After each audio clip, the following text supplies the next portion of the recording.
নমস্কার বন্ধুরা, আজ আমরা চলে এসেছি জয় বাংলা চ্যানেল থেকে শম্পার বাড়িতে।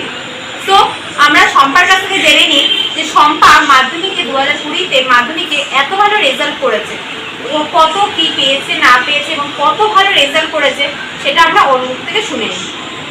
তোমার নাম? নমস্কার, আমার নাম শম্পা ঢালি। শম্পা। আচ্ছা শম্পা, তুমি যে এই যে মাধ্যমিকে কোন ডিভিশনে পাস করেছো? আমি মাধ্যমিকে 3rd ডিভিশনে পাস করেছি।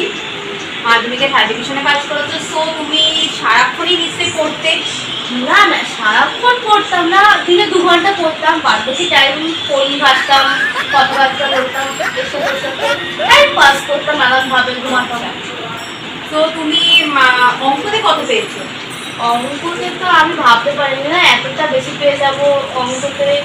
একটা অদ্ভুত ব্যাপার, আমার কাছে এত বেশি পেয়ে গেছি। অঙ্কতে 25 পেয়েছি। খুব ভালো। লাইফ সায়েন্সে? লাইফ সায়েন্সে আমি পেয়েছি 30। তো তোমরা তো বুঝতেই পারছো যে ও কত ভালো রেজাল্ট করেছে। তা আমরা ওর কাছে শুনে নিই এই রেজাল্টের সফলতার কারণটা কি।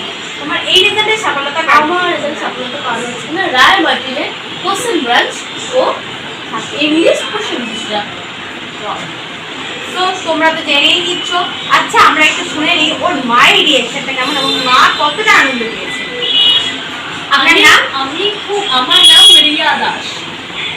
আপনি কেমন আনন্দ পেয়েছেন? আমি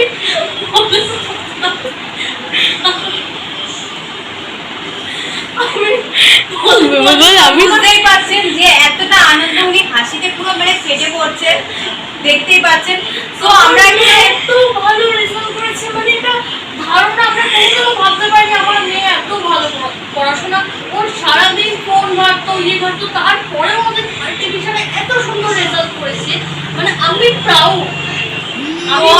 দেখতেই পাচ্ছ যে ওদের বাড়িতে কতটা আনন্দ এবং এনজয়। তো আজকে মানে আনন্দের মুহূর্ত। তো ঠিক আছে, তোমরা সবাই এনজয় করো, আনন্দ করো। শম্পা, তোমার জন্য আমি একটা গিফট নিয়ে এসেছি যে তোমার জীবনটাকে আরো এগিয়ে নিয়ে যাক, আরো সাফল্য করো, তুমি ভালো বড় জায়গায় যাও। আজ তোমার এই গিফটটা আমাদের নিউজ বাংলা থেকে, জয় বাংলা থেকে আমরা আজকে এই গিফটটা শম্পার হাতে তুলে দিচ্ছি।